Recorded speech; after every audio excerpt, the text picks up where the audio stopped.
I'm Dr. Erica Harney. I'm the Director of Development for the DPS Foundation.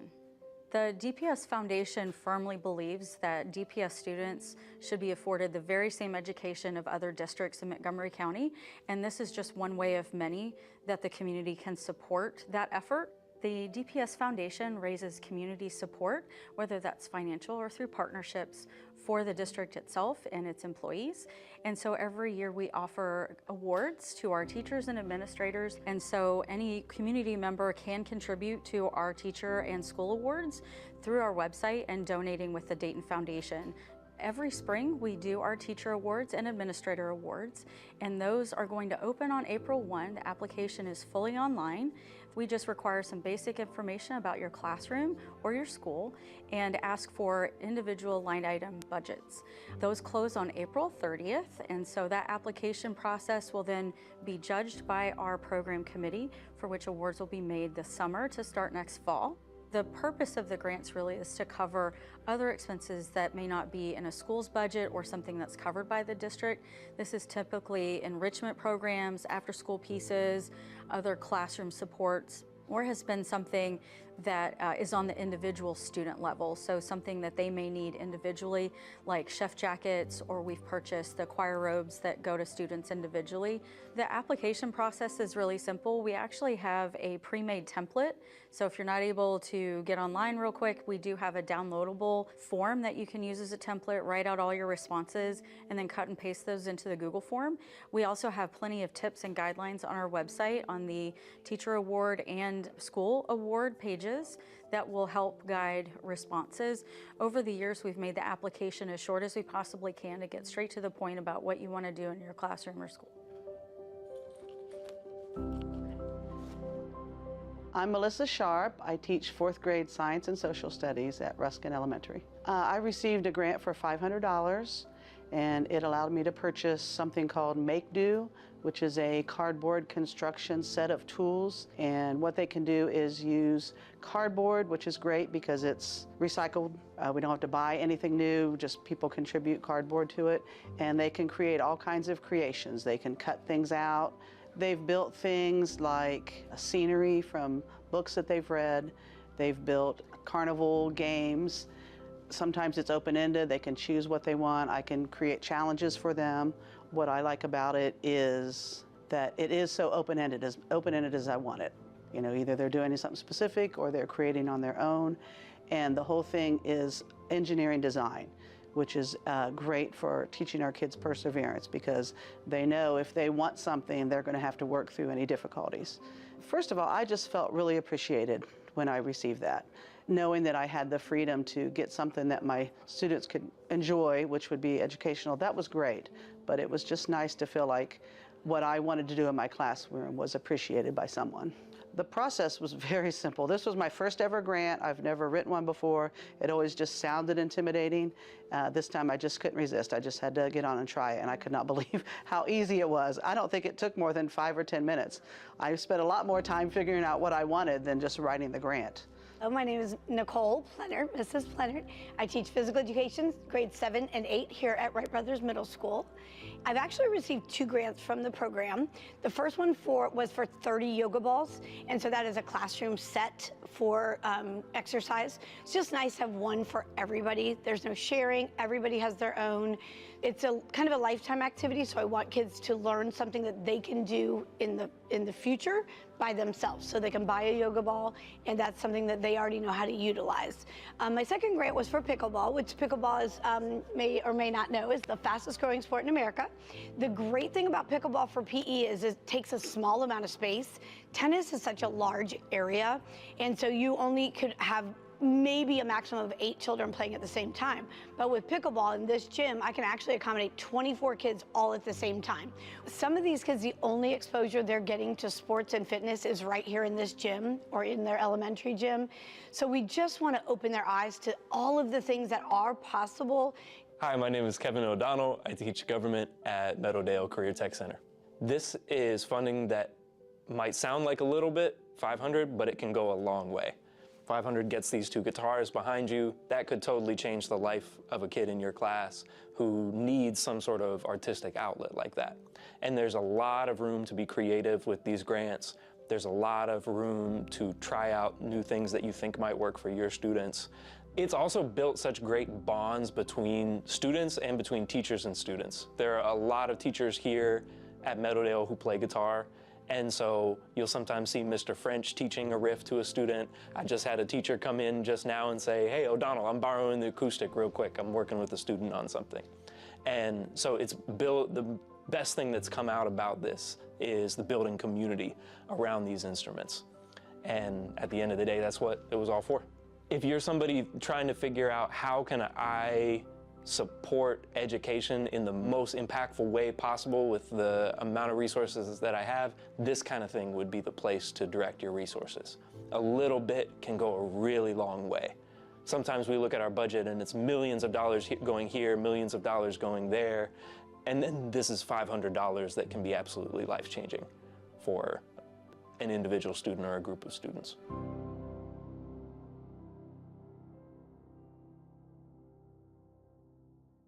Hi everyone, today I'm going to talk to you about bus safety. Every day, thousands of Dayton Public School students ride the bus to and from school, and it's important to know how to stay safe. First things first, make sure to get to your bus stop at least 10 minutes early, and while you're waiting, stand in a safe spot away from the road. Once the bus arrives, go straight to your seat so the bus can start moving again. And remember, while you're on the bus, stay seated and keep the aisles and exits clear. Just like in a classroom, listen to the driver and follow their instructions.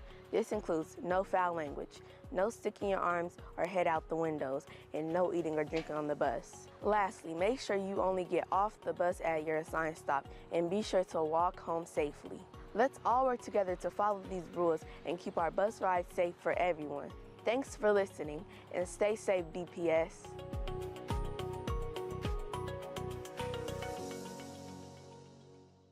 Hi, my name is Doug and this is Aragon. Aragon is a red-tailed hawk you can see by his tail and the belly band on the chest. He represents our wild places at Five Rivers Metro Parks. We have 16,500 acres of land and multiple facilities. These parks are wonderful for hiking and fishing, backpacking experiences, and just a chance to see beautiful gardens or to learn skills like gardening and boating, and they're a lot of fun. We really want parents and all of our community members to know how to access information on our park programs and special events. And if you use our webpage, you can sign up for electronic newsletters that come directly to your inbox. We also put out Parkways that comes out twice a year, and that's a magazine that's mailed to every household in Montgomery County. So whatever you do that come out and see the wildlife and also enjoy the parks, it helps us be healthy individuals when we're outside, enjoying the fresh air and using our bodies to get some good exercise, and it's part of our healthy, active community. So come and join us and have a lot of fun.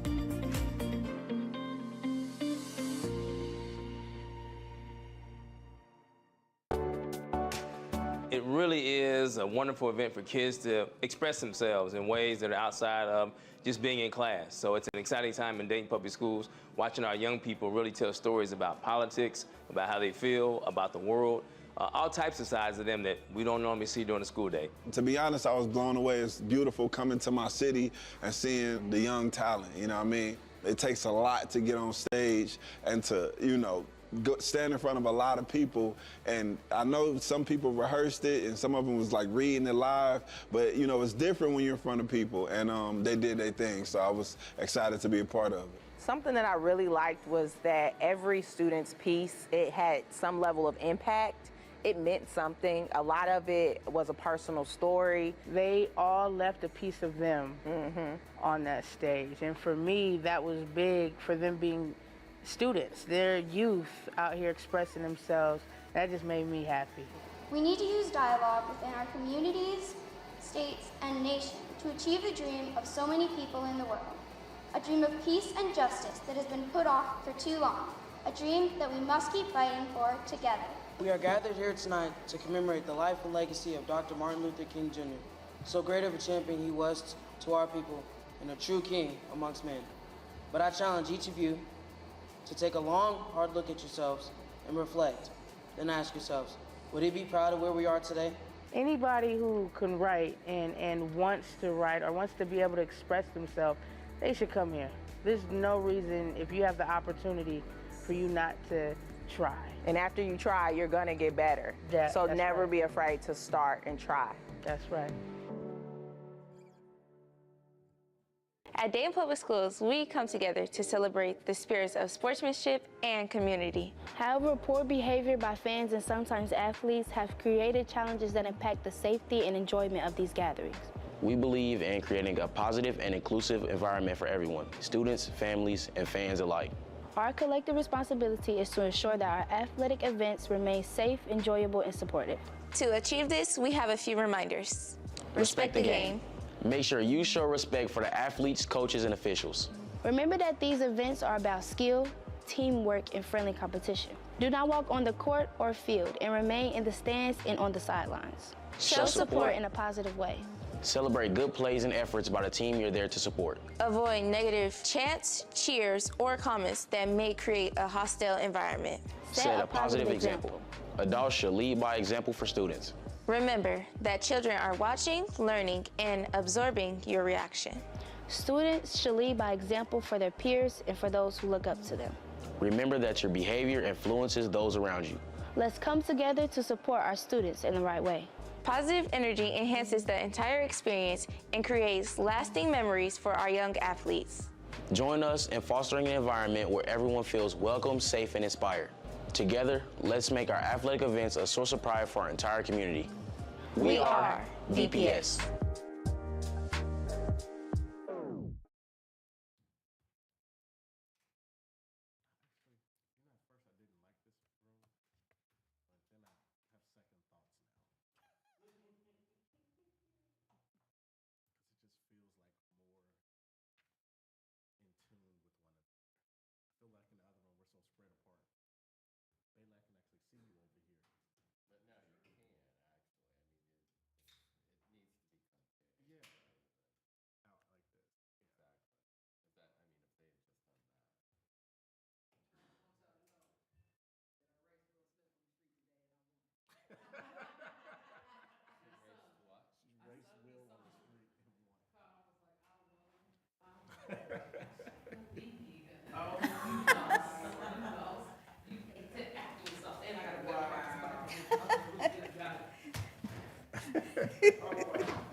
See.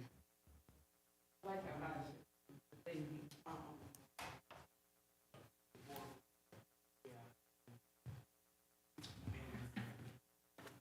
feel like we're more intimate. Is that close to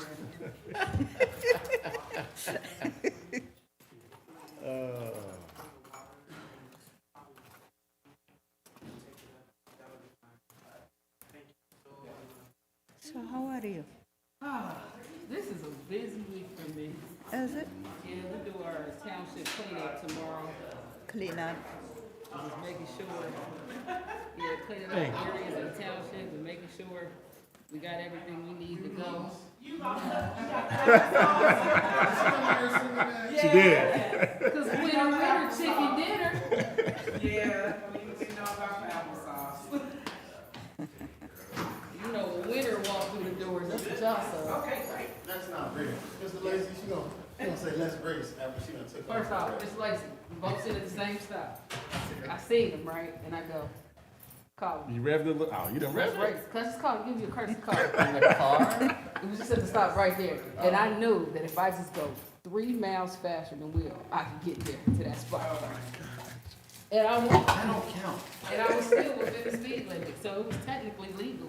Like literally, all she did was go from 4th and Ludlow to Park, and it was like, I beat you. A win is a win, right? A win is a win. 2 is not a winner, and 3 no one remembers. I am. Number 1. You was an ace in your line, wasn't you? Ain't nobody shorter than her. You know, ain't nobody shorter than Chris. Oh, yeah, What was I'm you? I was a deuce. I'm So, texting her back. only one person was shorter than you. Yeah, only one person was short. Actually, after the fact, I saw, hey man, I'm actually taller than you. What was you in your line, Mr. Bailey? Say it again. What were you in your line? What number? 2. 2. 2-6. 2-6. Hey, William. You was deuce? I'm a deuce. There you go. William, what number were you on? Oh, my bad. You're a GDI, aren't you? What's a GDI? Oh, never mind. Don't worry about it. What's a GDI? Don't worry about it. Y'all making me feel bad. I was a graduate of the prestigious Xavier University. Oh, that's fine. But we ain't have enough people to have lines. We had to join up when you said it. Hey, don't do us like that. Oh, just one copy. We had an alpha line. Yeah, you just had to And we print had a first from joint their line own of evaluation. Kappas with UC. That's what we went on. And we had a little crew of UPS members. All right, well, we'll Otherwise just give them known as access. We'll just tell everybody to take their own computers and we'll give them access to it. All right, that'll work. Is Miss Wick coming? Miss Wick coming? I mean, she'll probably be up later. You going? You going? Everybody else ready? Yeah. Is it worth it?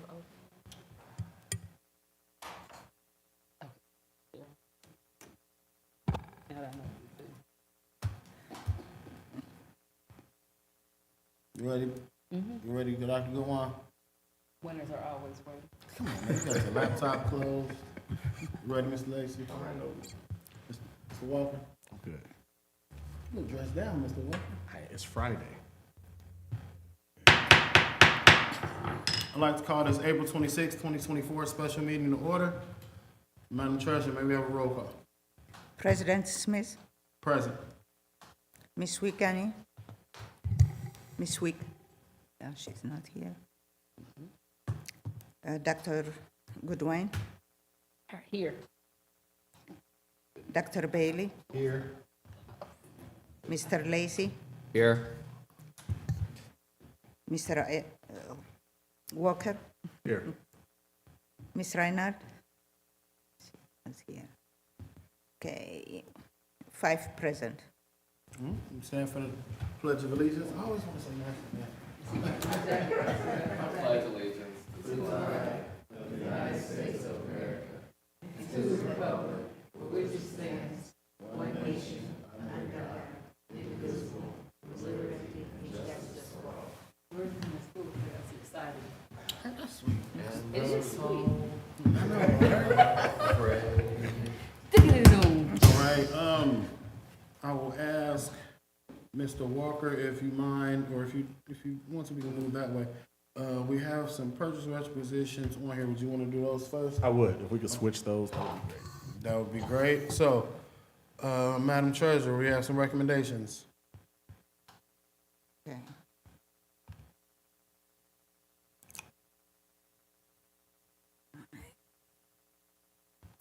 I recommend the approval of the following purchase requisitions. Okay. So moved. It's been moved. Second. We have moved and it's been second. Do we have any questions? I will comment more. Okay. We did go over these purchase requisitions in the technology and building subcommittee, our committee.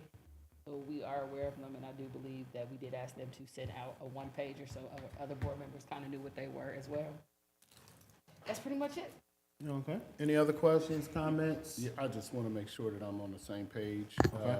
with that first one. This is the detectors that's going to be in the schools and the sensors that read the license plates and stuff like that. Is that what this is? No, that's not what we talked about at all. No. I would ask if Ms. Clark and Mr. James could come up and kind of help answer any questions that may be out there. Which one's on the list is the first one? Arctic Wolf.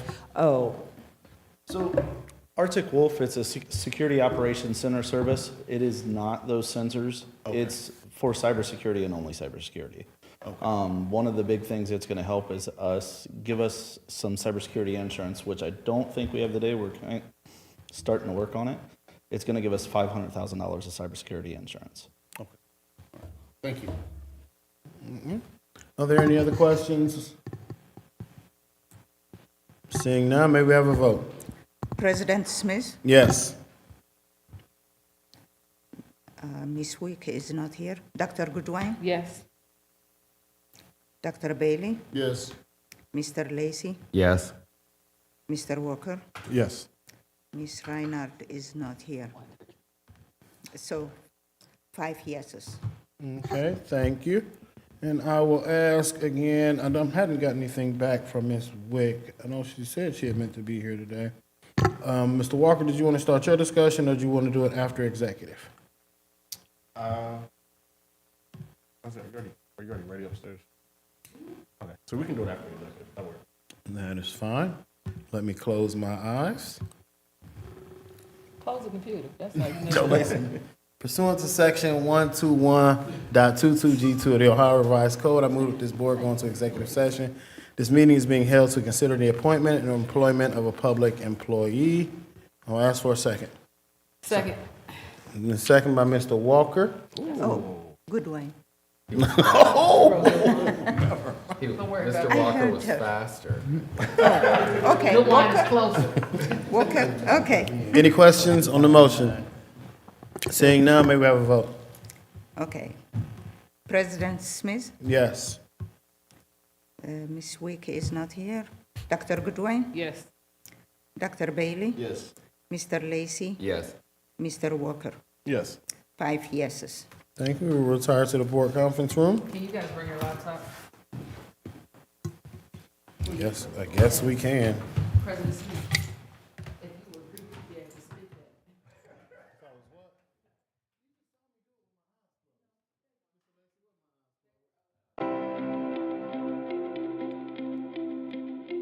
If anybody is watching this, you can tell we have some amazingly dynamic, smart, wonderful kids in Dayton Public Schools. Tell me why you're in Dayton Public Schools. I like going to E.J. Brown because of the staff. I love like the that. staff.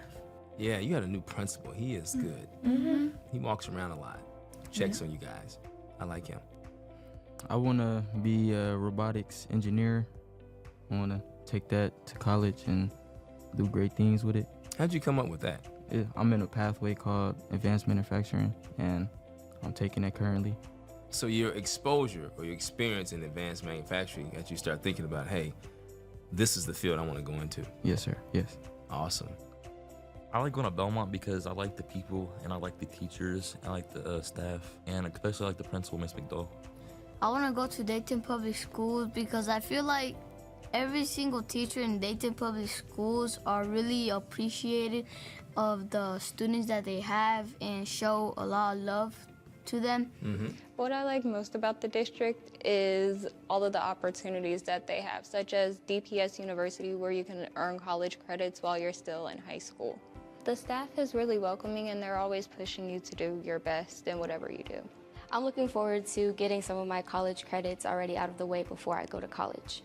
I have a lot of favorite staff members, but the one who I would say influences me the most is most likely Miss Mo, because she just stays on top of everyone and she makes sure that you're doing well and having a good day and stuff like that.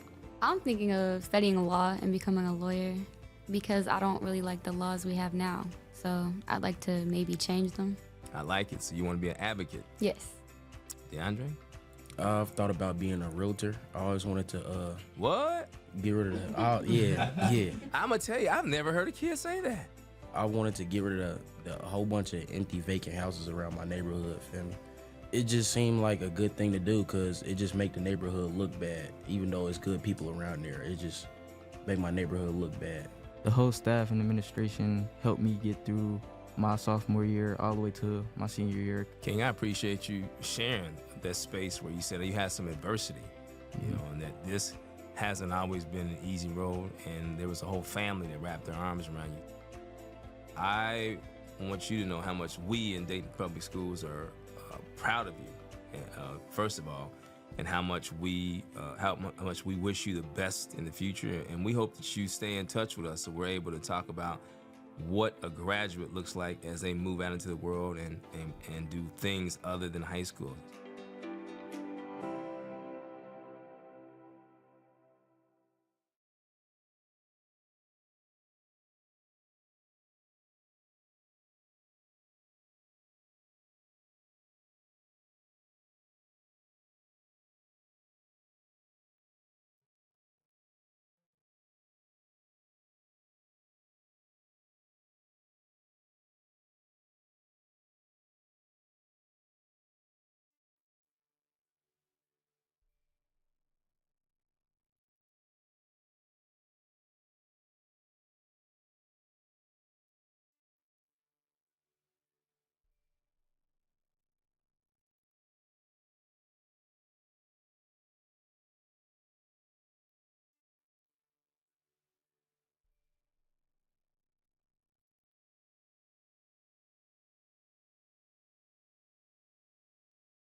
Hi, everybody. Welcome to Dayton Public Schools DPS The Next Level, our podcast, our own podcast, created this year with the help of PIO. And I can see them, but you can't. And I want to thank them right now for all the work they do.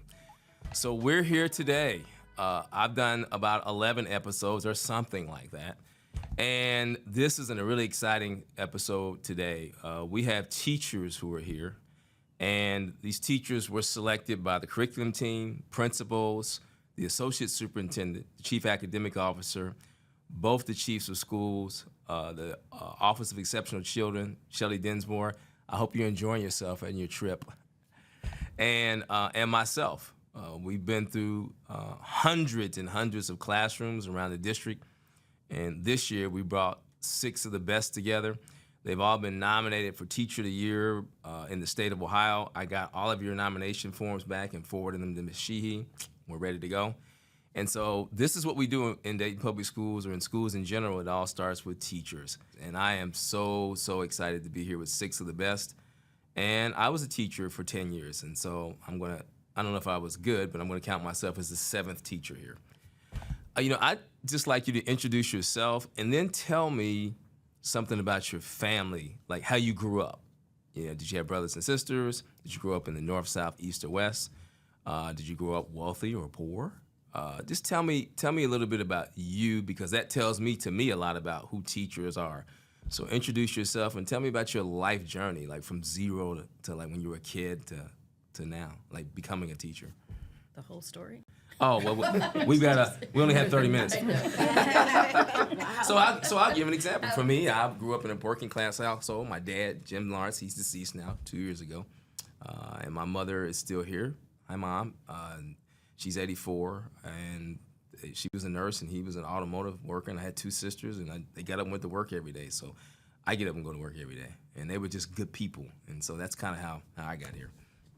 I'm Peggy Carey. I work at Belhaven in the AUMD unit there, K through 3. I was born in Northern Ohio, Tiffin area up there. Really? Okay. I grew up on a farm, so we had chores. My dad was a farmer, and he also worked part-time in town. So we grew up doing chores every morning, baling hay in the summer. You're tough. Yes, and I enjoyed it, and I actually miss it sometimes. My parents still live on that same farm, but somebody else helps them with the farm now because they're older. They're also in their 80s. 8 brothers and sisters. Wow. Yes. What number are you? I am in the middle at number 5. Okay. So I'm to 5. Went to college at Canton. Started out actually working in mental health group homes. Would not become a teacher right away. Didn't become a teacher until I turned 35. That was because I met my husband, and my son has autism. He's 24 now, so I did not understand what the school system was about with all of the IEPs, BIPs, FBAs, all those things that we tell parents that we want to do for children. But I did not understand. Even though I worked in mental health, it was totally different in the group homes than the school system was. So I was down in Florida at the time, so my husband lived in Florida. So Hillsborough County, where I started teaching, was doing alternative certification, where they would help you pay for it. So I took the 6 classes I needed, became a teacher in severe and profound autism, and that started my career. So I feel like I have the advantage because it is not only as a teacher, but also as a parent. And with my son being 24, I've done the whole kindergarten through 12 with him, job coaches, the whole thing. So I feel like that has given me the advantage to be able to talk to my families and say, look, I totally understand. There are good days, there are bad days, but your child's going to learn. And all of the students can learn and will learn in my classroom. And that's what so we have that's kind of where my foundation comes from. Well, I'm excited It is to very, hear that. very much, very personal for me and in my classroom. And then I get the advantage of being with some of my kids for 3 or 4 years.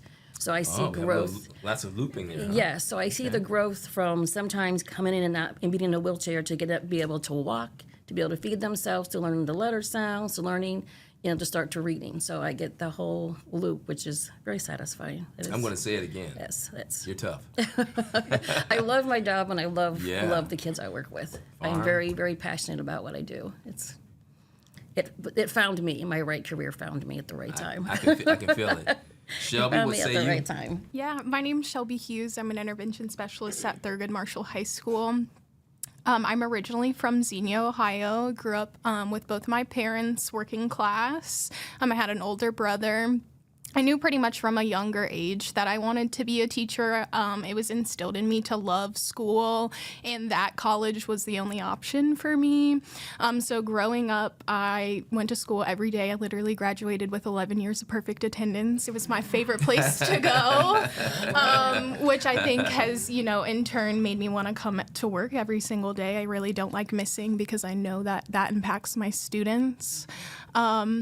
Graduated high school in 2016, and then I went on to college at the University of Dayton. I actually started there as an engineering major. I have a love for math and science, and it just really didn't work out for me. I knew in my heart that I wanted to be a teacher, so I ended up switching my major to become an intervention specialist. Graduated there in 2020 during COVID. And then actually in college, my mom decided she was going to have another child. So I have a little brother who's getting ready to graduate kindergarten this year. And that's just such a joy to see him. He's kind of following in my footsteps with a love for school and math and numbers and things like that. And so I actually specialize in math at my school. And I just love being able to make the content accessible for my students and to really try to bring them out of their comfort zones and encourage them and just kind of build up their confidence in that and expose them to things that they might not have necessarily been exposed to.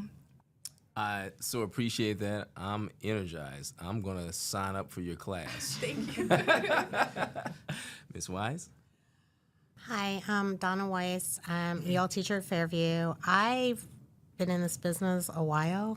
I graduated from high school in 1984. I went to UC. I got my master's right out of undergraduate. I got my master's in 1990 in reading and disabilities. Back then, it was called literacy, but basically it was a focus on reading disabilities.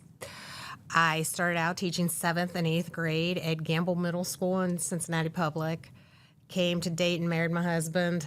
I went to work for Dayton. I went to work at Webster, teaching back when Webster stood 3 blocks from Children's Hospital. It was a very cool building. I'm a career Dayton teacher. I haven't taught anywhere else. I left for a while to have my children. My parents were first-generation Americans. From where? They were born here in the United States. Both my parents were from Boston, but my grandparents were from Eastern Europe. Okay. My father went to school on the GI Bill. He was a World War II veteran. He took education very seriously because it was the fact that he served during World War II that allowed him to go to college. He came from, people that came to the United States for better, and he worked hard all his life. He went to med school, and he served here in East Dayton. His office used to be on Wayne Avenue. When I first came to Webster, I actually had students in my classroom that were his patients. And I can remember having a conference trying to tell a mother that her child was really struggling. And at that time, my father was sick. He was dying of colon cancer. And she said to me, yeah, it's all right. Whatever you have to do for him, how's your daddy? Because he kind of instilled in me the exact thing. If you treat people well, they will treat you back well. And if you couldn't pay him and you brought him a bag of corn, that was all right. It was okay. He would come home in the summertime with bags of tomatoes and cucumbers, and it was okay with him. He did it he loved medicine, he loved science. That was him. I try to put that same. I love what I do. I love to watch my kids grow. And I'm K-6, and I'm the only EL teacher at Fairview. So I see them, and I see the brothers and sisters. So I kind of see how they interact with each other. I see similar traits, all that kind of thing, and it helps you reach them. And I guess I went back to get my endorsement in 2020, because for a while I was in reading specialist at Ruskin before they got Title I kind of got.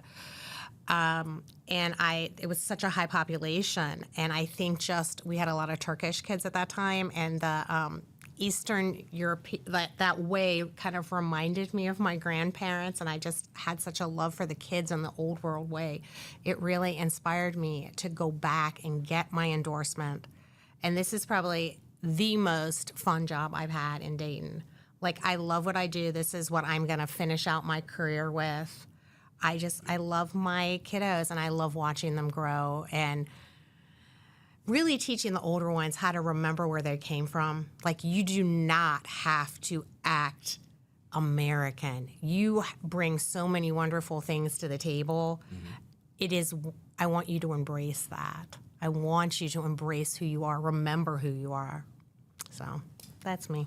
Well, I knew these stories were going to be amazing when I started off with this question, but I didn't know that it was going to be even better than I could have ever imagined. I've spent some time in your classroom. I had a ball. You were phenomenal. The energy that you have after having done it all this time and the care, it is self-evident. I think for me, that's one of the best things about being a superintendent. I have a team that allows me to drive around all day long and go to classes. And so I think that is unique, and that I get a chance to be that active as a superintendent and see instruction every single day. Kim, what you have? What say you? Okay, hello. My name is Kimberly Ramsey. I have been teaching in Dayton Public Schools for 29 years. I come from a family of preachers and teachers. 29. You started when you were, what, 10? Oh, yes. You know, yes, Okay. yes. Thank you so much for noticing. Yes. So, so I come from a family of preachers and teachers, so I really didn't have any choice. It was already in me to be a teacher. And I was one of those kids when I was little, let's play teacher, let's play school. That's what I did. And even in school, my teachers, I always was one of the ones I would help other students. I enjoyed helping other students, making sure, that they could learn as well.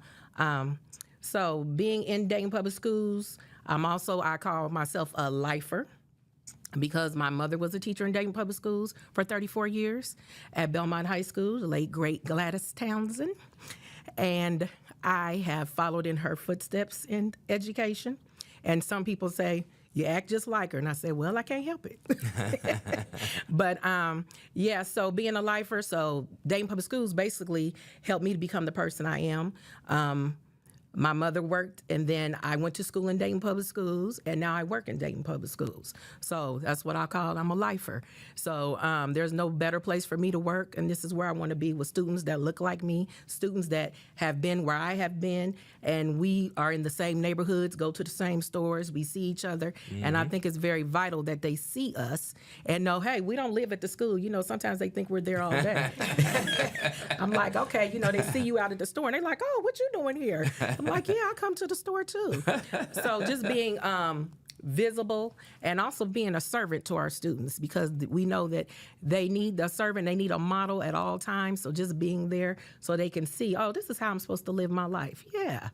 So that's what that's the gift that I believe that I have for teaching. We sure appreciate you. I did a little background before you got here, and I've heard nothing but great things. People even told me about your mother. There are folks who are lifers who knew her. And your name came up when I was meeting with the Wagaman administrative team. They think very, very highly of you. Thank you. I'm so glad you're here today. Thank you. Miss Malone, I've been in your class several times. I mean, fire. For those of you out here watching this, smoke right That's here. Right. Let's hear it. Greetings. My name is April Malone, and I teach language arts, 8th grade and 7th grade, but 7th grade this year at Wagaman Middle School. As Ms. Ramsey, I am a lifer as well. Grew up in Dayton Public Schools. Grew up in the same community that I used to work in around the city. Both my mother and my aunts are Dayton Public retirees. When did you graduate from Meadowdale? 2008. I thought I did a little research on you too. Yes, so it's pretty much in my blood, instilled in me. My mother was a social worker when they had the Head Start social worker, so I just remember her always providing resources, always talking. And she told me that was her dream job, and she said everyone doesn't get to work their dream job. I didn't originally choose education, so sorry, folks. I didn't really know what I wanted to do, because I like to do a lot of things, sing, act, things that weren't necessarily considered lucrative when picking a college career. So, my mom's college, I never thought I wasn't going to go to college, but I didn't know what I was going to major in. So she said, pick something. You can do that on your own. No one needs to teach you to do that. So she convinced me, go for something that you're interested in. And so I said, okay, teacher, College of Education, Central State University. And when I got into the program, I fell in love with it. So it initially chose me because they asked me to be a tutor and things of that nature. So ideally, I've been in education for like 14 years, but I've been with Dayton Public for 12.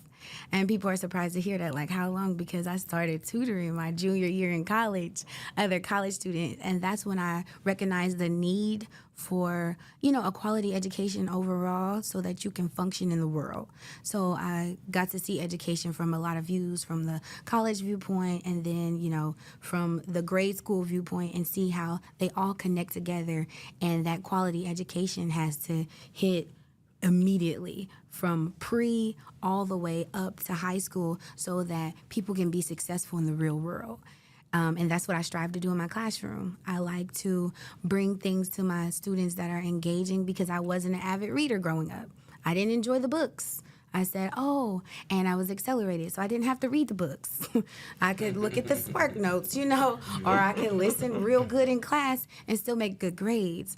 And I realized that I was learning, but I wasn't fully integrated into my education. That's what, home life came in. That's where I had a nice, well-rounded education, things of that nature, because she noticed the things I liked, and we went to a lot of museums and stuff like that. But I want to bring those opportunities to my students because going to school just to go to school is not an option. You come to school to get a quality education. And that's what I like to instill. Try my best, come to work, and I do my job.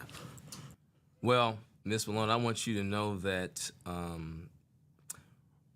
Ryan and Adriana and Alex and we're going to let you do a solo at the end of this. Since you like to sing, we're going to, maybe we'll end it with a solo from you. Don't ask for one from me. That would not be good. Have at it, Annie. What you have? I am Annie Barnett. I teach third grade at Eastmont. Originally, I grew up 45 minutes north of here in Piqua, very small town community, not a lot of diversity. So when I came to Dayton, you get to open up and embrace all of that. But my family, working class, if I wanted something outside of what we could afford, I had to find a way to get it. I think I started babysitting in today's standard. CSB probably would have been called on way younger than what I probably should have been able to do. But then I had a lot of character building jobs in high school and college that helped keep me motivated and directed. Always had a love of learning in school, and I can remember, if I had to stay home from school sick, I would have my chalkboard and watch PBS, and I remember calling my mom one day at work when I was homesick and said, I learned how to do taxes. I can do yours this year. And she didn't let me try it, of course. But I was still very enthusiastic. And I'm one who likes to lead and to do, and I have a lot of enthusiasm. So I usually get a lot of people to join in, which is a good thing. And when I was younger, I thought, I'm going to be the first female president of the United States. And so when I told my mom I decided I wanted to teach, I think she was slightly disappointed, but now she's very pleased and proud of my decision. And like I said, I'm a very enthusiastic learner, and I like to bring it to my children at home, my children at school, my grandchildren. Usually comes with kind of a mess. Sometimes my brother, when we have a family get-together, he'll say, why did you bring that? Well, because my nieces and nephews want an adventure when I come, so I'm bringing the adventure. And I do that with my students as well, so that they want to come to school and they expect that today something big is going to happen. I know some of my coworkers, if I say, hey, I've got an idea, they're thinking, oh, no, not again. And then they'll usually join in, and at the end of the day, they'll come crawling and they'll say, I'm going to get you the next time you have one of your ideas. But they usually turn out pretty well, and the kids are excited to do all of those things. Had a family of educators as well. They were either in education or criminal justice, so they were police officers or teachers, a lot of them. So in some respects, they kind of go hand in hand at times. Have always gravitated towards children, and that's why I think I wanted to pursue the education. There was a brief period where I needed a little more challenge, and I believe if you rest, you rust. So I left the classroom for a span of about 10 years, and I worked in educational publishing, and that was awesome. It gave me the challenge that I needed to keep moving and an opportunity to use my degree in a different way. But over the time, you miss the synergy you have with your students and with colleagues. And I remember creating teachers' editions and thinking, I would have liked to have done that. And I still would like to do that. And then I'm going to go back and I'm going to do that. And so that's what brought me back into education. And with my own children, I pay attention, and I feel like I've been in urban education for now going on 17 years. I didn't start there. But this is where I feel the most at home and the most need. And I truly believe in establishing that relationship with the kids. But I look at the education my children receive, and I'll look to pay attention, what are they doing there? And if they can do it there, we can do it here. They don't always like me to go to their open houses or things when I'm in their schools, because I'll say, go stand by that bulletin board. I need to get a picture because I see something I want to bring back to my kids, and I've got to have an artifact to look at so I can model it and do it for the kids in the school. So my daughter said, I'm not doing it anymore. This is weird. So I have to go in, and I've done it when I've gone to go vote in school buildings, if that's a polling station. I'll look to see what they've got on the walls, and I'll think, okay, we can do that. Where's my phone? And then I do. I bring it back to our students. And they're a pretty amazing group. I can't imagine being anywhere else. Thank you. I want to ask a follow-up question. I want to contextualize it. This goes out to all 2,500 employees, and it also goes up on our page so the viewing public can see this. And so this isn't just for teachers, it's for lots of people. We have it on YouTube too. In fact, if we go international with this, we're done with all this education stuff. We just take this show on the road. All right? How about that? All 7 of us. Out of here, right? Out of here. Adriana, you can have it. You're the superintendent. So, let's talk about some things that people may not know about teaching, the general public. And here's where I'm going with that. Again, I taught for about 10 years. I was at school early. I oftentimes didn't have a break to even use the restroom. I was grading papers after school and on the weekends. I spent Sunday night with lesson plans. I was not off all summer. Let's talk. You're here because you're great. Let's talk about the things that people don't see that you do. And anybody can jump in. Let's talk about the things that you do that they don't see. I collect clothing for my students. A lot of times when my kiddos come, their resources are minimal. A lot of them, I've had teachers say to me, well, why are you giving them food, or why are you giving them this? Well, they don't have SNAP because they're under the radar. And it's not my business to ask, why they're under the radar. My business is to make sure that the parents are able to provide for their children and the children have what they need when they come to school. So I make sure everybody has a winter coat. And if I have extras, teachers come to me and be like, do you have a size? They're all hanging. I hang them all up. I'll pull them out, You look like which one? Try it on. We do a whole thing. So I outfit them. I've got right now one of the ladies, and her name escapes me. She's the head of the music education here. Val? Yes. Milligan? Mm-hmm. She was I guess, heard that I was doing that, and she helped fund my summer coat collection, like my spring coats, because a lot of times my kiddos, and even it's not just my kiddos, it's a lot of kiddos in Dayton, they have a winter coat, and that's it. But, on in-between days, you're sweating to beat the band in a winter coat. Mm-hmm. You need an in-between coat. So now I have all my in-between coats lined up. And as my kids are coming in, and I'm like, come here. And they know. I had 2 years ago a little girl come to me, and I had lunch duty, and she was pushing another one, like they were 6th grade at the time, and she's like, ask her. I'm like what? You know, like it was I wouldn't have never expected the question that came out of her mouth. And the other one's like, I need help getting a bra. So my daughter is 21.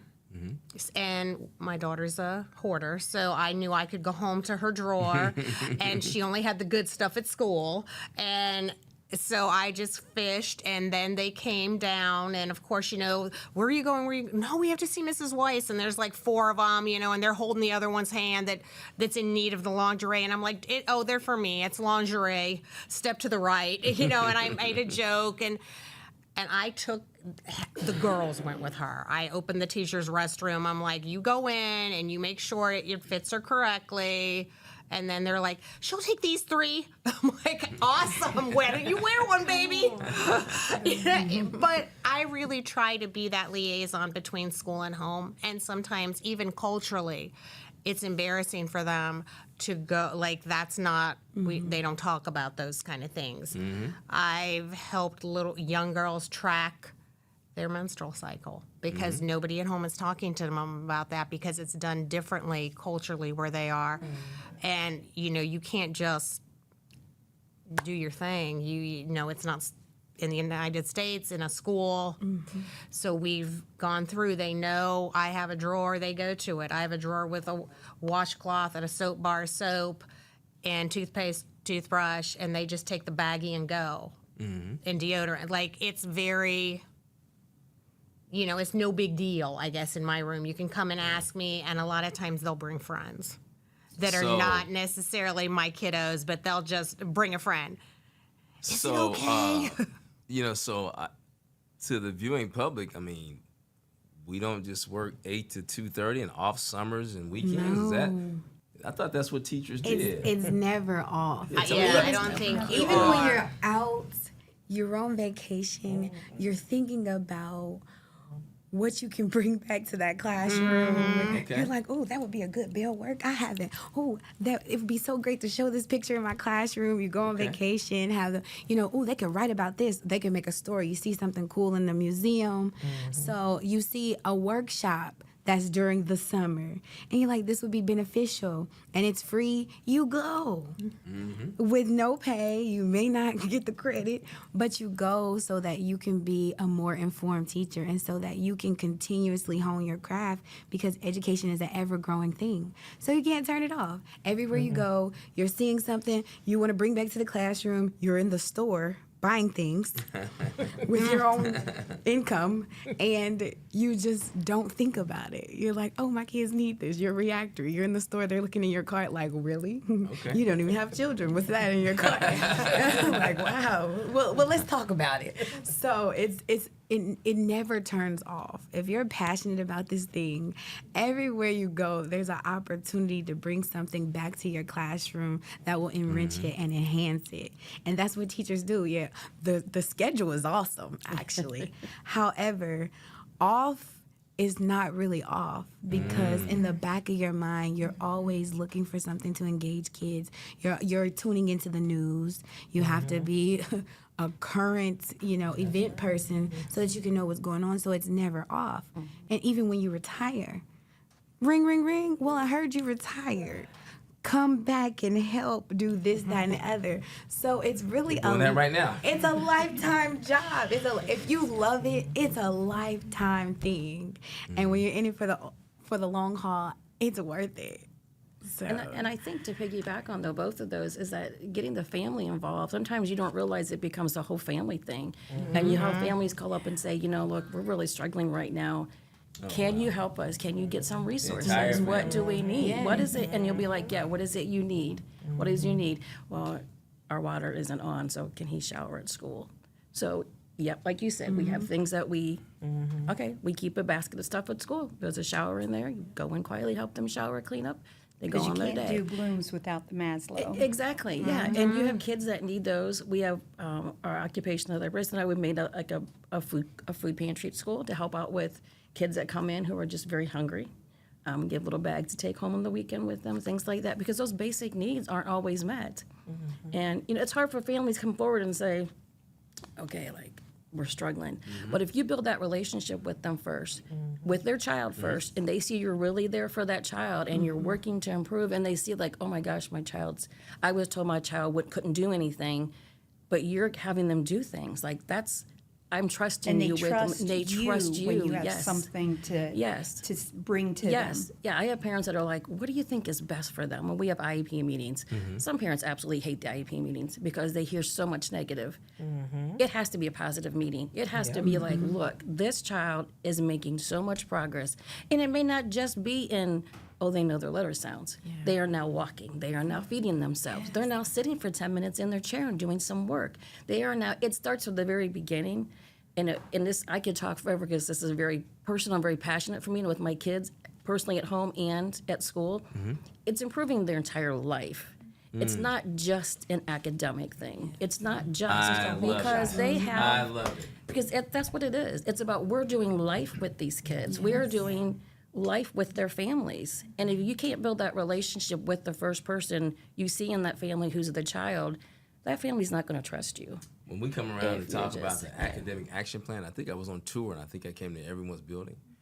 There's a slide in there where I talk about this being a holistic approach to developing children. That in fact, I believe test scores will get better. I really do. But let's start with developing the whole child. Yep. Let's start with bonuses for teachers to come back because I need you back.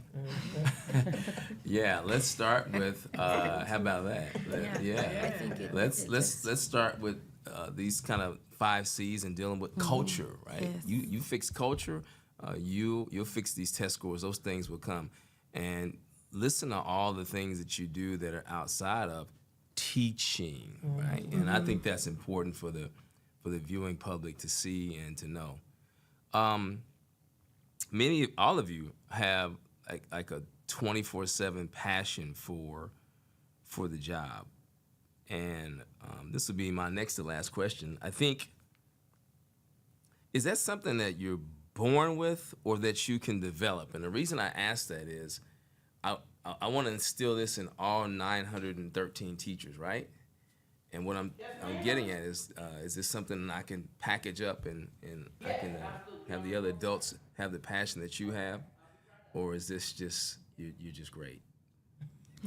I saw that smile, Shelby. You started off. What's the story? What do you think? I think it's something that you're born with and you can instill. I think it's just really important to get to know your students, what they like, what interests them, where they come from, and just letting them teach you things. And I think that kind of gets that spark. Like, I don't look like my students, but I want them to tell me who they are, what's important to them, and also, excuse me, I'm sorry.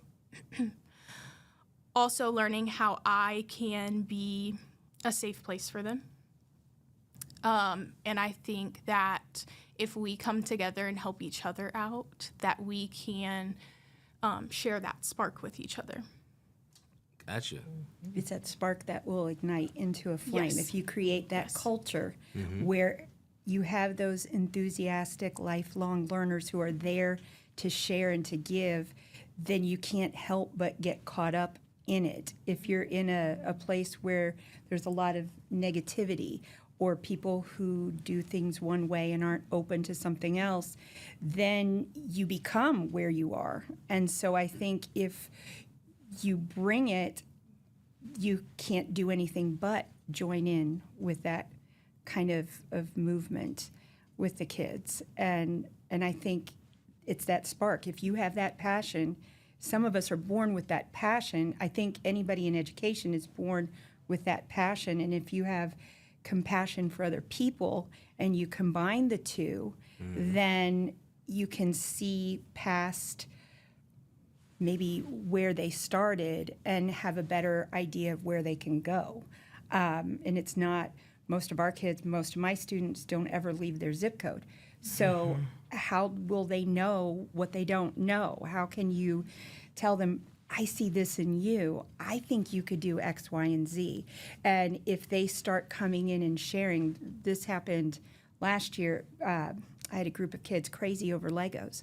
And they would come in. I swear, this one young man, he probably went home every night and had a pot or two of coffee and was up all night creating these incredible structures. And he would bring them in every single day. And I said one day, wouldn't it be great if we had a Lego club? And then I thought, wouldn't it be great if we had a Lego club? Let's have a Lego club. Let's do STEM. And we started a club at school. And now, you know, there's 3 teachers that come. We have over 70 students who show up. We don't have very good materials, but they don't seem to mind. We have everything we have was donated.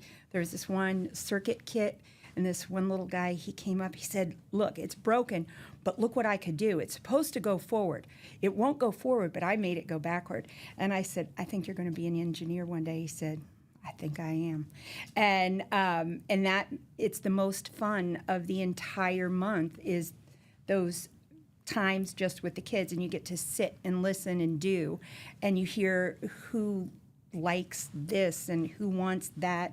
And then you also start to notice, because I've got students from all grades that'll come, and it doesn't matter how old they are, they still want to hug, but they bring their interest. And when I leave STEM club, I might have things in my hair, they might have created tattoos on my hands, and I've been playing checkers or something with another group, but they know that that's their place, their safe place to land. And we can bring those opportunities. We don't have to wait for someone to say, we need someone to bring this opportunity. If you listen to what your kids want, you can bring it, and slowly you'll start to bring other people along, because they hear the laughter and the fun, and then you got people peeking in, like, what's going on in here, and they want to do it too, I hope. Kimberly, you sat up when we first started this podcast and said, I'm a lifer, it's in my blood, I'm a preacher's, teacher's child.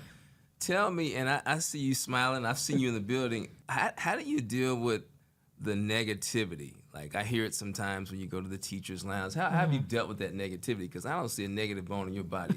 How do you deal when it's around you as a teacher? Well, I don't deal with it, because I always tell them it could be worse and show them positive things. I was going to say, we have a lot of young people at Wagaman Middle School that are teachers that did not go to school to be teachers, but I think they're loving being teachers now. I'm seeing them develop. And I see how they want to be there. They come to work every day, and they're there for our children. They have good relationships, and they're fostering these relationships and bonds to be great teachers. And I'm encouraging them to stay, because I'm 29 years in. We're trying to figure out how to pay for their schooling. Okay. Yeah. Because I think we have some at Wagaman that would be brilliant, excellent teachers. Okay. And I'm there encouraging them every day. I said, you can always find the negative, but look for the positive. Learn what to do, not what not to do. I have a special question for you. Yes, sir. You said 29 years? 29 years. I mean, it doesn't look like you're going to stop. I see the energy. I'm aging backwards. Right. You gonna, because I don't do the negativity. You going to do 10 more? I might. Okay. Yes. I go in you. smiling, and I come out smiling. Okay. Every day, don't I? Every day. I want to close with asking our 6 candidates for Ohio Teacher of the Year. For those of you who don't remember, I said at the beginning, these are our candidates for Ohio Teacher of the Year. We have submitted all their names, and they're in the pool, and we'll see what happens. I would like to ask them to, and it doesn't have to be one of the 5 C's, because I'm going to use one, but it doesn't have to be that. But one word and a brief description of what that word means to you as an educator as it relates to describing you. So, like, for me, it would be commitment. Like, you know, when people see David Lawrence at Kroger's and they say, are you a teacher? And sometimes I go, yeah. I mean, I still am. I still am a teacher. And they go, oh, my God, why are you in education? Oh, the kids are so bad. And I go, no, not at all. I'm committed to being an educator. So what's that one word for you? And then give me a brief explanation on why it describes you. And take a moment if you need. I'm torn between communication and commitment because I get the commitment from my kids and my parents because I communicate with them. So are a like good I'm communicator. committed to do my job and I'm committed to do what I love. I'm very committed to that. But it's hard to make somebody else committed to bring their kids to school, commit to do that unless I communicate with them and share with them this is what they're going to be able to do. And that communication has to happen almost every day for some parents to be like, look, they're making progress. They're still doing this. They went from here to here. We love them here. You know, they're like our kids here. And they can see that. So I think for me, those two, it's hard to go down to one, but communication is a very, I think because some of my kids are nonverbal, so communication for me to work with the kids and their parents has to be one of the most important things Donna? that I can see. Dedicated. Ooh. I feel like my kids, some of them have overcome so many obstacles, whether they came from refugee camps or how they got here. I just feel like I need to be dedicated to them. They deserve that because they all came here for better. Their parents all made these sacrifices to come here for better for them, for better for the whole family. And there are kids that, you know, they go back maybe once a year and they're visiting a grandparent. And I just want to know that I'm dedicated to them so they can be dedicated to doing their best here. When they come to school, they don't have to worry about things because I want them to know that it's safe to come to me, and I'm going to, if they have a question or a need, I'm going to do my best to help them get what they need. And the parents as well. I feel like you can't be dedicated to their child if you're not dedicated to the family. Especially in my job, it's an all-encompassing, you don't just teach the child, you're teaching everybody. Because a lot of times the kids will be like, you know, if I give them a book to take home, I'm like, read to mommy. And they're like, but mommy doesn't understand. I'm like, well, you need to teach mommy. You're mommy's teacher. We all learn from each other. So, and the parents have said to me, I'm learning too. I'm like, Yeah. but in a way that they felt like they could help them. You know, so I want the parent to feel they can be involved in their education, even though if English is not their first language. They can still be part of things, and they can do all the things a parent needs to do here in this country and to get ahead. I've had parents come to me with, where's an English class? What can I do? I always refer them, you know, the Dayton Public Library has wonderful opportunities. I've sent home things like where you can learn English for parents, all that. Job opportunities. You just, you know, never know who, if you ask a favor, they may have somebody else to ask a favor that you kind of roundabout your way to get what you need. And I guess I just feel like I'm dedicated to my kids and my family. And I don't want to be anywhere else. I don't want to do anything else. I love it. And again, though, you do need to be able to communicate. And a lot of times if somebody says, well, the parents don't answer me, I'm like, well, did you provide their language one? Because if you don't, they can't answer what they can't understand. So I try to do little mini PDs or things to help our staff, to help them help their students in the classroom when I'm not there exactly for every, so I don't April, know. I'm listening. What's that one word? And Ms. Malone, explain how that one word describes you as an educator. I heard dedicated, communicative. I would say empowering. Okay, I've got it. And I say this Empowering. because Let me hear that. I have a goal to to activate that part in the student's mind for them to believe that whatever it is that they desire out of life is a possibility for them.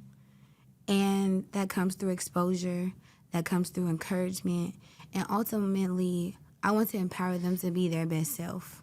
Now, I know I only have a year with them, but they need to know that where they are right now is not permanent, rather it's good, bad, or indifferent, and that they have the ability inside of them to mold that future for themselves.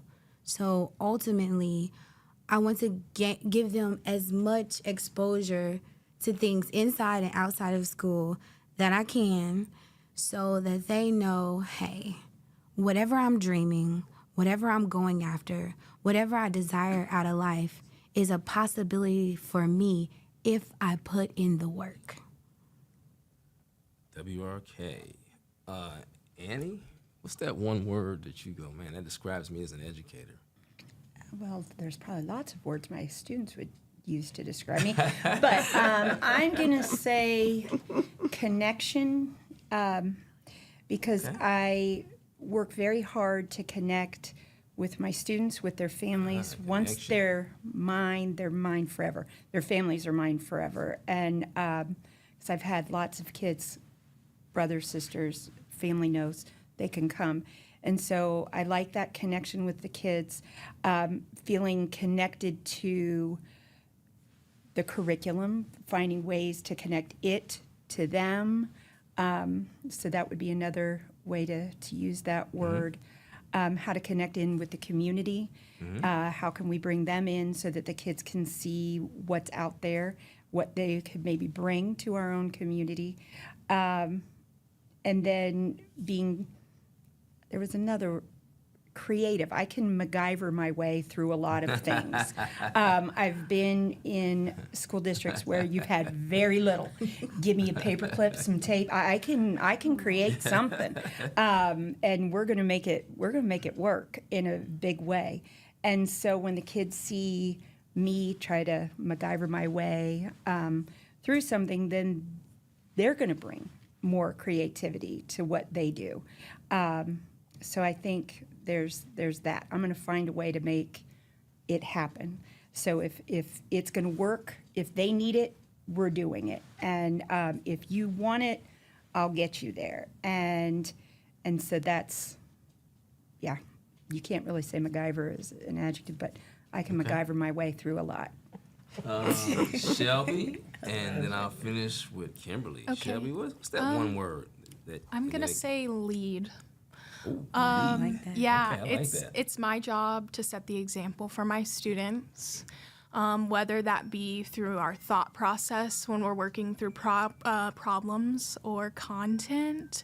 Maybe it's managing my emotions and showing them positive communication with each other. Something has maybe upset them, how to de-escalate from that, how to get up and go about their day. It's also my job to lead them to be inquisitive.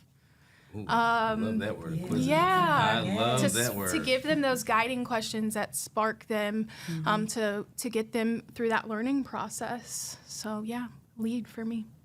And we're gonna close it out with the preacher teacher's kid, Kimberly. What's that one word? And tell me how it applies to you as an educator. I can't wait. Okay. Well, I was going back to the 5 C's. Okay. And the word that comes to mind is collaboration. Yeah. Because I believe without collaboration, there is no commitment. There is no all the different C's that we have. Because if you don't collaborate, you cannot come together. You cannot form the relationships. You cannot get the information. So I just believe collaboration is key on all stages, as far as from the top to the bottom, and being in the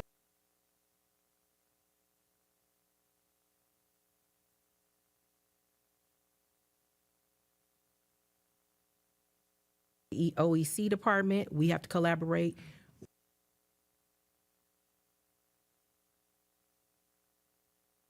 With the state, we have to collaborate with the families, with different agencies. We have to collaborate with the schools, with the parents, with the students. So collaboration is very key. And I believe without collaboration, you don't have the other C's that go with it. I want to thank all of you so much for coming. I want to thank you for what you do every day. If I've not been to your classroom recently, I'm coming because I want to see something exciting. When I have difficult days, I just find a building and find some of the best teachers, and I just go sit, and all the other issues go away when you just see greatness in the classroom. And so I want to thank all of you. I want to thank your principals for allowing you to come and figuring out class coverage. I want to thank you on behalf of children. And we have titles to these. And so, Ryan, the title of this one is, How Do We Clone Them?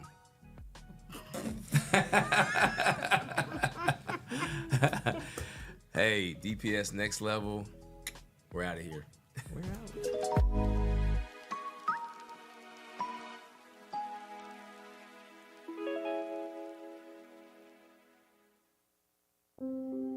I'm Dr. Erica Harney. I'm the Director of Development for the DPS Foundation.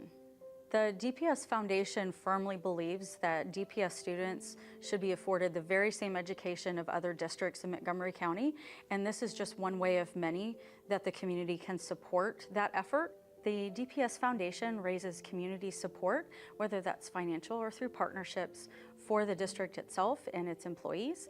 And so every year we offer awards to our teachers and administrators. And so any community member can contribute to our teacher and school awards through our website and donating with the Dayton Foundation. Every spring, we do our teacher awards and administrator awards, and those are going to open on April 1. The application is fully online. We just require some basic information about your classroom or your school and ask for individual line item budgets. Those close on April 30th, and so that application process will then be judged by our program committee, for which awards will be made this summer to start next fall. The purpose of the grants really is to cover other expenses that may not be in a school's budget or something that's covered by the district. This is typically enrichment programs, after-school pieces, other classroom supports, or has been something that is on the individual student level. So something that they may need individually, like chef jackets, or we've purchased the choir robes that go to students individually. The application process is really simple. We actually have a pre-made template. So if you're not able to get online real quick, we do have a downloadable form that you can use as a template, write out all your responses, and then cut and paste those into the Google form. We also have plenty of tips and guidelines on our website on the Teacher Award and School Award pages that will help guide responses. Over the years, we've made the application as short as we possibly can to get straight to the point about what you want to do in your classroom or school.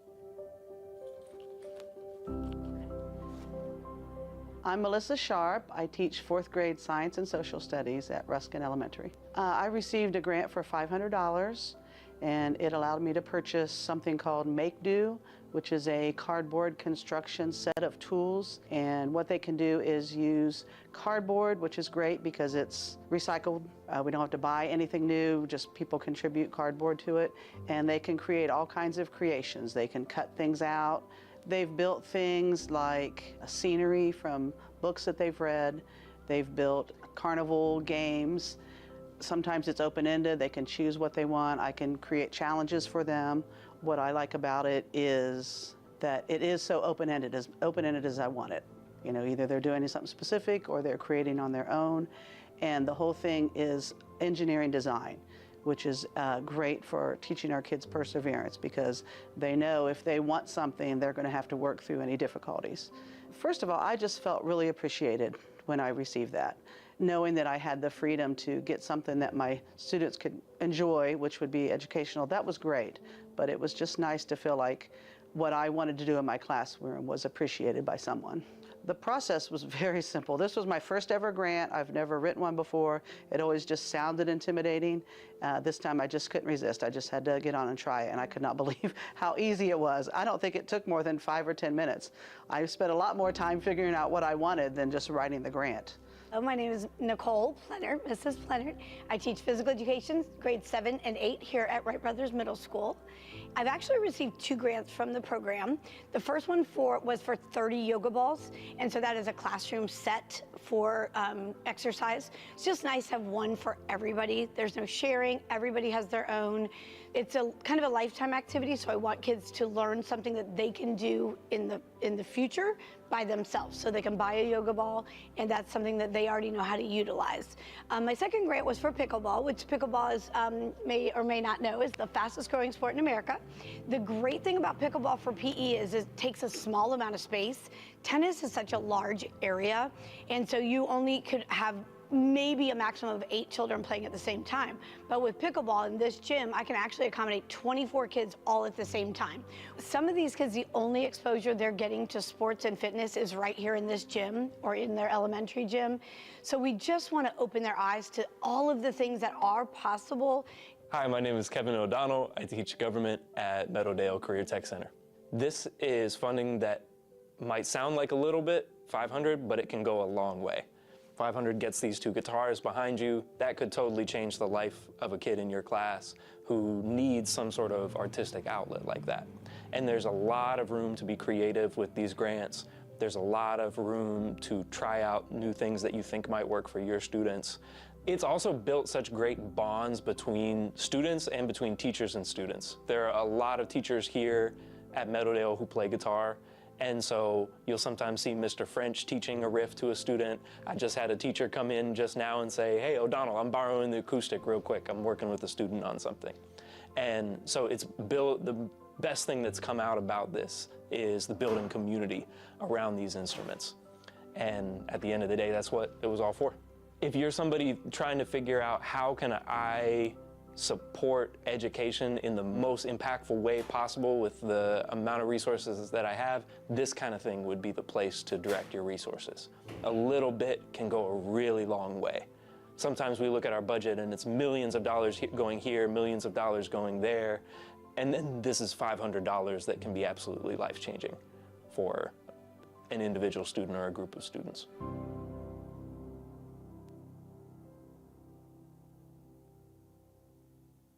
Hi everyone, today I'm going to talk to you about bus safety. Every day, thousands of Dayton Public School students ride the bus to and from school, and it's important to know how to stay safe. First things first, make sure to get to your bus stop at least 10 minutes early, and while you're waiting, stand in a safe spot away from the road. Once the bus arrives, go straight to your seat so the bus can start moving again. And remember, while you're on the bus, stay seated and keep the aisles and exits clear. Just like in a classroom, listen to the driver and follow their instructions. This includes no foul language, no sticking your arms or head out the windows, and no eating or drinking on the bus. Lastly, make sure you only get off the bus at your assigned stop and be sure to walk home safely. Let's all work together to follow these rules and keep our bus rides safe for everyone. Thanks for listening, and stay safe, DPS.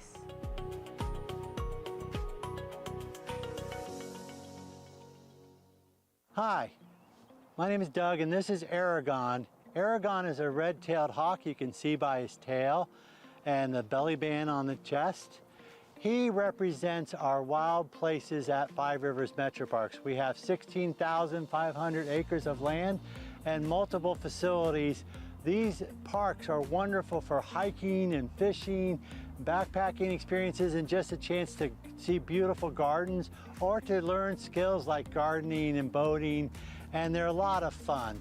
We really want parents and all of our community members to know how to access information on our park programs and special events. And if you use our webpage, you can sign up for electronic newsletters that come directly to your inbox. We also put out Parkways that comes out twice a year, and that's a magazine that's mailed to every household in Montgomery County. So whatever you do that come out and see the wildlife and also enjoy the parks, it helps us be healthy individuals when we're outside, enjoying the fresh air and using our bodies to get some good exercise, and it's part of our healthy, active community. So come and join us and have a lot of fun.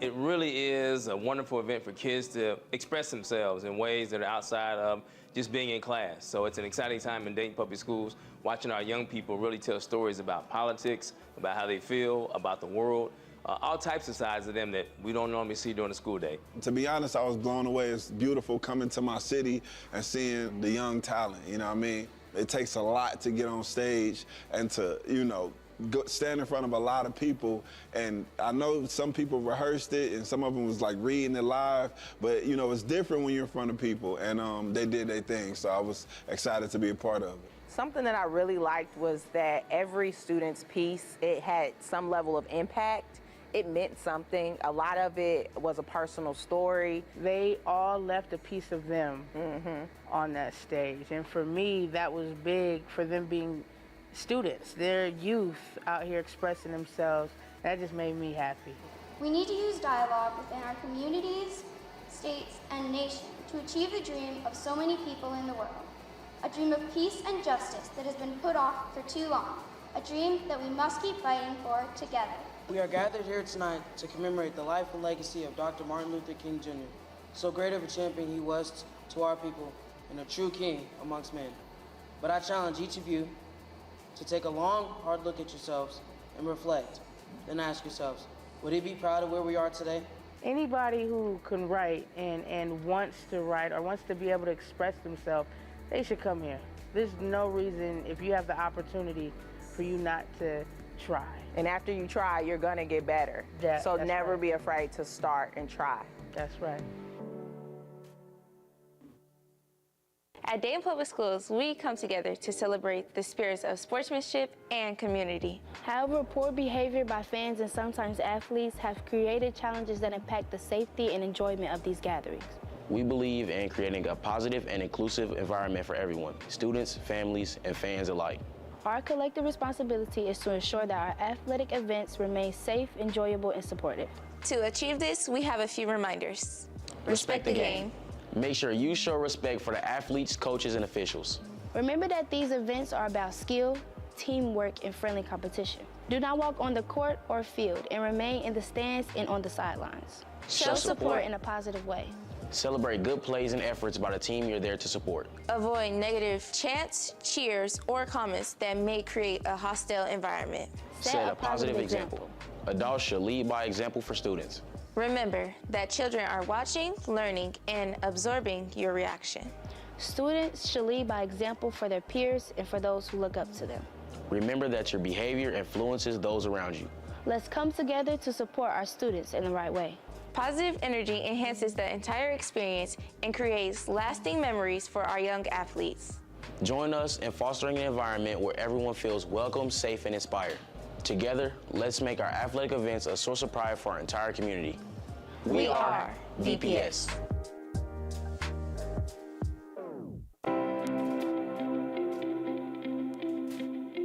If anybody is watching this, you can tell we have some amazingly dynamic, smart, wonderful kids in Dayton Public Schools. Tell me why you're in Dayton Public Schools. I like going to E.J. Brown because of the staff. I love like the that. staff. Yeah, you got a new principal. He is good. Mm-hmm. He walks around a lot, checks on you guys. I like him. I want to be a robotics engineer. I want to take that to college and do great things with it. How'd you come up with that? I'm in a pathway called advanced manufacturing, and I'm taking that currently. So your exposure or your experience in advanced manufacturing got you start thinking about, hey, this is the field I want to go into. Yes, sir. Yes. Awesome. I like going to Belmont because I like the people and I like the teachers, I like the staff, and especially like the principal, Miss McDowell. I want to go to Dayton Public Schools because I feel like every single teacher in Dayton Public Schools are really appreciated of the students that they have and show a lot of love to them. Mm-hmm. What I like most about the district is all of the opportunities that they have, such as DPS University, where you can earn college credits while you're still in high school. The staff is really welcoming and they're always pushing you to do your best in whatever you do. I'm looking forward to getting some of my college credits already out of the way before I go to college. I have a lot of favorite staff members, but the one who I would say influences me the most is most likely Miss Mo, because she just stays on top of everyone and she makes sure that you're doing well and having a good day and stuff like that. I'm thinking of studying law and becoming a lawyer because I don't really like the laws we have now. So I'd like to maybe change them. I like it. So you want to be an advocate? Yes. DeAndre? I've thought about being a realtor. I always wanted to what? Get rid of that. Yeah. I'm gonna tell you, I've never heard a kid say that. I wanted to get rid of the whole bunch of empty vacant houses around my neighborhood, feel me? It just seemed like a good thing to do because it just make the neighborhood look bad. Even though it's good people around there, it just make my neighborhood look bad. The whole staff and administration helped me get through my sophomore year all the way to my senior year. King, I appreciate you sharing that space where you said that you had some adversity, you know, and that this hasn't always been an easy road, and there was a whole family that wrapped their arms around you. I want you to know how much we in Dayton Public Schools are proud of you, first of all, and how much we wish you the best in the future. And we hope that you stay in touch with us so we're able to talk about what a graduate looks like as they move out into the world and do things other than high school.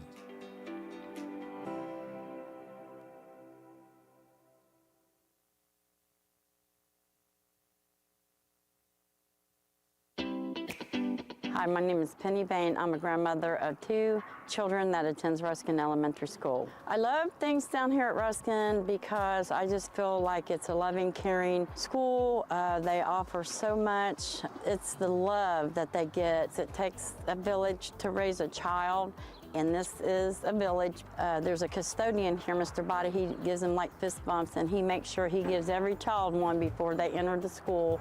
And then if they're tardy, they go and then they see Miss Love, and she's always giving bear hugs and loves and said, "Now, you know, get on school on time." But my experience with one that I had is my little granddaughter had separation anxiety, and the school helped her tremendously get over that, you know, and like let her know that she is safe. She is, you know, they got a safe place for her, but it's wonderful, like the staff, and they just do so much.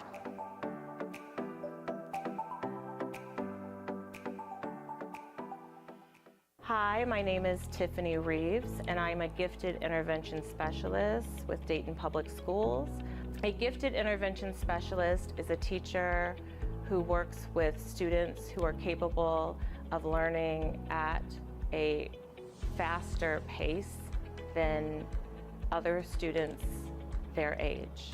I enjoy watching the moment that a student discovers something new or recalls something and makes a connection between something that they've learned that I've taught them. It fills me up with so much joy and happiness, and it's payment within itself. The excitement in their eyes and on their face really says it all. That makes me come to work every day excited for a new experience. As a graduate myself of an all-girls school, it is such a pleasure to work for Charity Adams or at Charity Adams, because I believe that young ladies need a role model, and I've become a role model as well as an advocate for students here, and that is very exciting to me. Dayton Public Schools is a wonderful place to work, and you will get tremendous support here, and you will get a lot of opportunities to make a difference.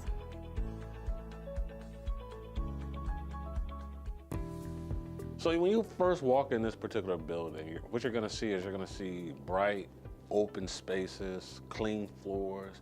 When they say it's a new age here within this building, it truly is. The culture here at E.J. Brown is about keeping it consistent, about keeping it simple, keeping it about students. How do we get students from where they are now to where we need them to be? So about being in those hallways, building those relationships, those positive relationships with students, knowing their names, and just building that bond, believing in them. Keep it simple, keep it consistent, keep it all about students. That's why we're here at E.J. Brown. This year, we have a very strong administration team, and we have very clear expectations, not only for the students, but also for the teachers. So that consistency is really strong this year, and I see that growing as we keep moving forward. I love challenging the students. So I teach science, and for me, it's more about teaching them to think more than like the content. So really getting them to understand what's happening around them, and then be able to use that in situations that they might get into outside of the school. We've been changing the expectations and honing more into academics around the students. And then we've also been bringing in more community pieces. We've had some change over the years, but the last couple years, they've stayed the same, and we're growing more community base. As a security resource officer here, my main job is student safety. I also am somewhat of a counselor or a mediator to the students. A lot of them come and talk to me, and we try to figure out solutions together to make things better, because if things outside of school are affecting you, then you're not going to be able to get a proper education. I believe that building a relationship with these students is the key to them advancing educationally as well as socially. E.J. Brown is the best middle school because we have the best sports teams, we have the best teachers, we have the best SRO team in the district, we have the best principal in the district. So if you want to be the best, you should come to E.J. Brown. I think students should go here because it gives them a better mindset. The biggest difference between elementary and middle school is the moving around, but it really wasn't that hard to get used to. The way to be a Bruin is to follow the Bruin B's. Be respectful, be responsible, be safe, and be unstoppable.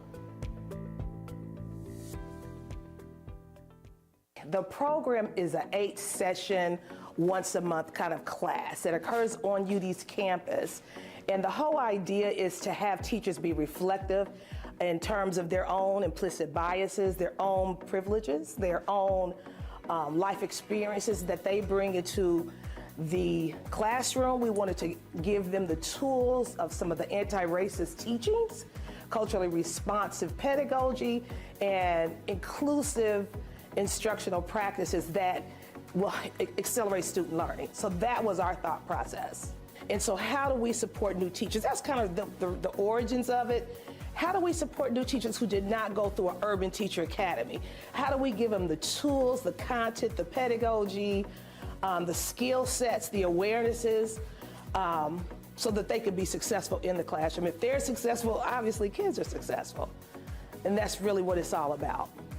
It's really good to have that support. It's like when you're in school, studying on your own is cool, but when you have a study group, it's better because other people might have picked up on some things that you might not have noticed. So it's like having other people to fill in those gaps where you feel like you're lacking, but also being able to support somebody else in the gaps that they're lacking in their teaching skills as well. It's good to have somebody to discuss those issues with, so it's like I'm not the only one that feels this type of way, and then figuring out, well, I met with the parents and this is going on, so figuring out strategies to help you in class, whether it's you're having issues with parent interaction, whether you're having issues with like students becoming interactive with things, or just like lesson plans. Like for me, I feel like the thing that I needed help with was like the flow of the classroom, how I wanted things to go. Like, okay, if we're doing a microbiology unit, what should I start with? What should I end with? How do I do tests? So really just being able to bounce back ideas, having resources, and having people that have been there and went through that already and getting advice from them. Because like it's cool hearing from like the new teachers, because some of us have the same struggles, but hearing from the seasoned teachers that have already had that experience, I feel like that also makes a difference as well. I actually started my journey at DPS student teaching. So I went to UD and I had the opportunity to student teach here. And I ended up loving it so much that I moved from Chicago, my hometown, for here. And I've been at the district for about 2 years. It's my second year of teaching. The New Teacher Collaborative has been absolutely amazing. Working with Ms. Sharon Goins and professors at UD who I have had in the past. It's been just wonderful to connect, share, learn together, and doing that all in a very safe space. Those first few years of teaching can be very difficult, and to have that group or community together gives me a sense of comfort, and we can all kind of relate in our struggles and find solutions to become better teachers, to share resources, to share stories that will only make us grow together and become the best teachers we can be.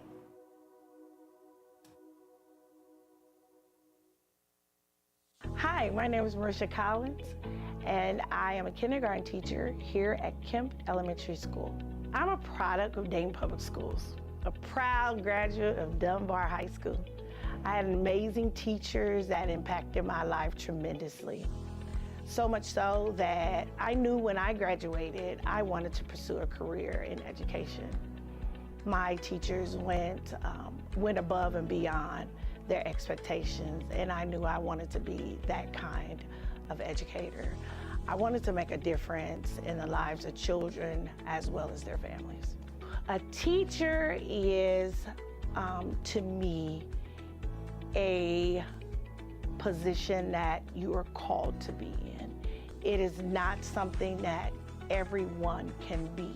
I chose DPS because I had fantastic role models that showed me just what a teacher should be and how teachers should interact with students and parents. I feel children need teachers who care for them and who have a passion for teaching. And I do believe that my passion is there. I can't see me doing anything else. And that's why I chose DPS.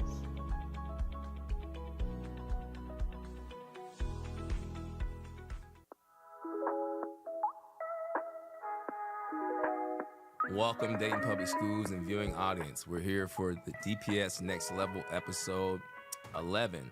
I'm superintendent now, David E. Lawrence, and I'm here with some really dynamic people. Actually, I'm here with the people who really run the district, and they're going to introduce themselves and their titles, and then we're going to have a conversation. Hi, I'm Carla McCluskey. I am the administrative specialist for the Office for Exceptional Children. Good morning. I'm Yvonne McCory Dickerson, Administrative Assistant, Charity Adams Early, Academy for Girls. Kim Lewis, former Executive Assistant, retiree, rehired as Attendant/Secretary at Cleveland Elementary. Julie Booth, Data Tech at David H. Ponit CTC. Good morning. I'm Lucretia Morris, Secretary at the best high school, Thurgood Marshall High School. Say less. Hey, everybody. I'm Ronika Williams from the Paul Laurence Dunbar High School. Go Blue. I'm the administrative assistant. Well, this is a special day. I can't say anything here. I mean, this might be a tie. I graduated from Dunbar, and I was the principal at Thurgood, so I say nothing about either. Hey, listen, we're here today in all seriousness because I spend my days, as everybody knows, I repeat it, going into buildings every day to see children and kids and adults and check on how we're doing in Dayton Public Schools. And after almost 30 years in this business of education, there's one thing that is really clear if you're a leader, is that the folks who support you, you just cannot do it without them. Like, I just couldn't function without the people who work to support me. So, like, that's Denise Gum, Sarita Brake, Christina Gilbert.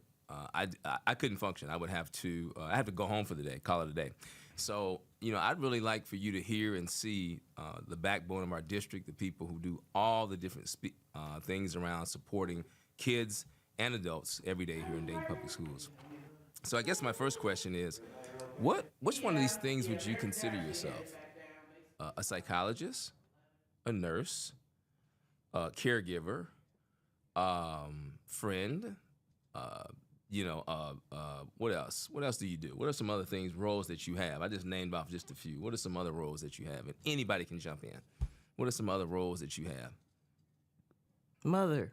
Oh yeah, mother, absolutely. That's a good one. Definitely mother kids.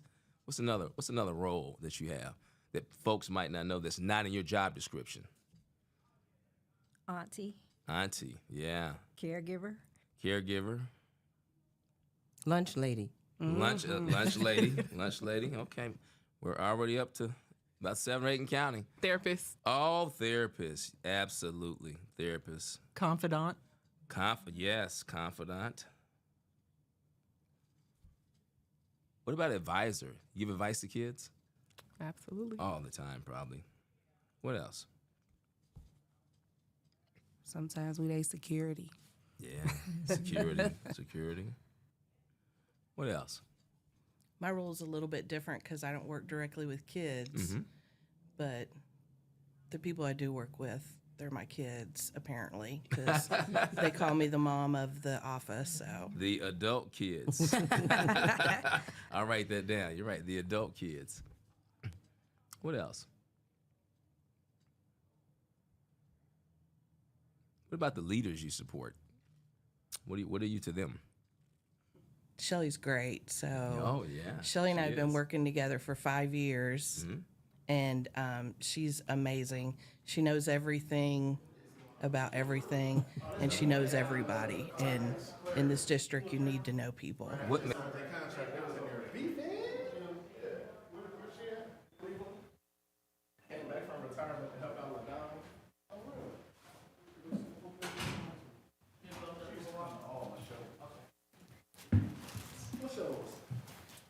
We don't have no bands.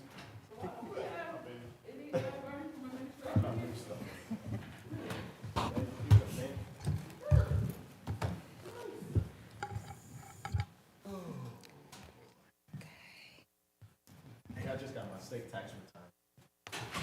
$84. Oh, you got it. Yes. $84. Hey, Justin got a tax return. I ain't never seen a person serve time for $17. Crazy. $17. What? Justin, my nephew, he got his taxes. He's 16. Oh, okay. $17 is big money. All right. Let the record show that the Board of Education has recently completed an executive session wherein to discuss the employment and appointment of a public employee. May I have a second to return to our special meeting? Second. It's been seconded. Do we have any questions on the motion? May the record reflect that Ms. Wick has joined our meeting, and may we have a vote? President Smith, Yes. Ms. Wick, Yes. Dr. Goodwin, Yes. Dr. Bailey, Yes. Mr. Lacey, Yes. Mr. Walker. Yes. All right. 6 yeses. Thank you. Do we have? Motion to adjourn? Second. Been moved and seconded. Do we have a vote? President Smith, Yes. Ms. Wick, Yes. Dr. Goodwin, Yes. Dr. Bailey, Yes. Mr. Lacey, Yes. Mr. Walker. Yes. 6 yeses. What time, Ms. 12:54? No, Miss Wick came in. Oh. It would have been right after we went upstairs. 11:30? Okay.